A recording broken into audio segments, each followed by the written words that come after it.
আমি আজি Gossaigaon sub division অঞ্চলত বা গোসাইগাঁও টাউন হিচাপে যিমান যিখিনি গাৰ্জেনসকল আছে বা ৰিটায়াৰ্ড পাৰ্চনসকল আছে ইহঁতক লৈ পেলাই আমি এটা আলোচনা মত বিনিময় কৰিছোঁ। এজেণ্ডা সেইটোৱেই যে আজিৰ দিনত প্ৰমোদ বড়োৱে 1 বছৰ চৰকাৰ চলোৱা সময়ত কি কৰিছে কৰা নাই সেইটো বিষয় লৈ আমি আলোচনা কৰিছোঁ। কথা এটাই যিটো BTC পৰা 16টা ডিপাৰ্টমেণ্টটো প্ৰমোদ বড়োৱে আকৌ দিছপুৰত গঠাই দিলে, সেইটো আমি মত বিনিময় কৰিছোঁ গাৰ্জেনসকলৰ লগত।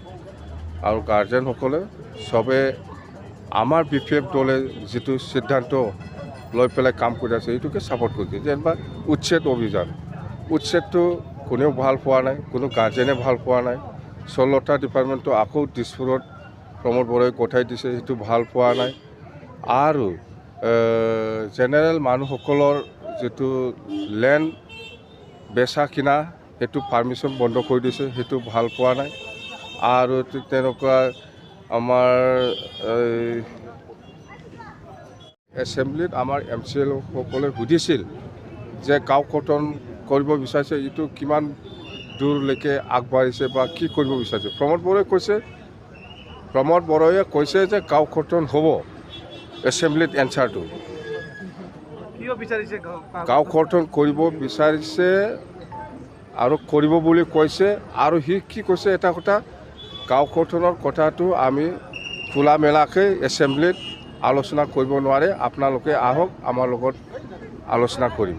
তাৰমানে গাঁও কৰ্তনৰ 1 নম্বৰ এজেণ্ডাটো হ'ল, প্ৰমোদ বড়োৰ এজেণ্ডাটো হ'ল যিবিলাক জেনেৰেল অসমীয়াই হওক, ৰাজবংশী হওক বা মুছলিমে হওক বা কোনোবা গোৰ্খাই হওক বা বেংগলী হওক বা আদিবাসী হওক, এইসকলক এই বৰ্ডাৰ এলেকাৰ পৰা যদি বাদ দিব পাৰে BTC পৰা, তেতিয়া জেনেৰেল মানুহৰ যিটো জনসংখ্যা সেইটো কমি যায়, বড়োসকলে বেছি হৈ যায়।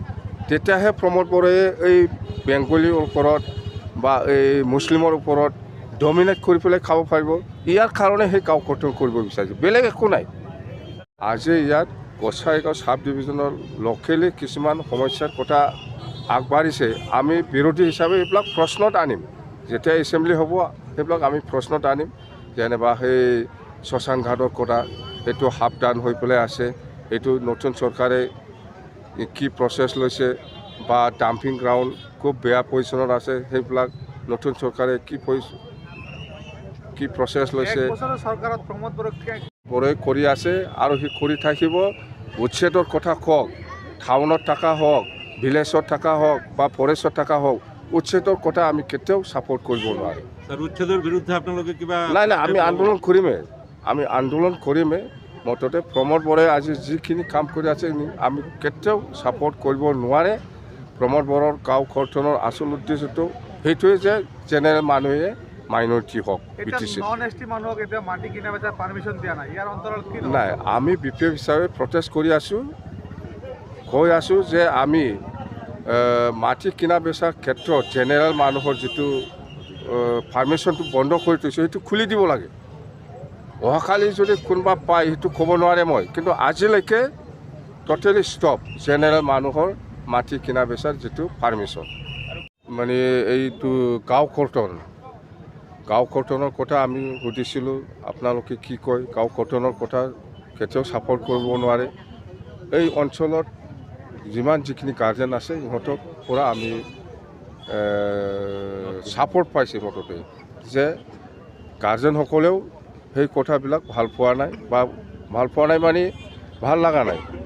গাঁও কৰ্তনটো ভাল পোৱা নাই, উচ্ছেদ অভিযানটো ভাল পোৱা নাই, 16টা ডিপাৰ্টমেণ্ট লৈ যোৱাটো ভাল পোৱা নাই, আৰু মাটি কিনা বেচাৰ ক্ষেত্ৰত যিটো জেনেৰেল মানুহৰ যিটো কিনা বেচাৰ যিটো পাৰ্মিশ্যন সেইটো বন্ধ, সেইবিলাক ভাল পোৱা নাই। আৰু আমি মুঠতে অকল গোসাইগাঁও নহয়, সেইখিনি এনেকুৱা মিটিংটো আমি 26 তাৰিখত আমি বাসুগাঁৱতো কৰিম, 28 তাৰিখত আমি খাজলগাঁৱত কৰিম। ঠিক তেনেকুৱা আমি পৰ্যায়ক্ৰমে কোকৰাঝাৰ টাউনত কৰিব, বিজনী টাউনত কৰিব। সেইবিলাক কৰাৰ পিছত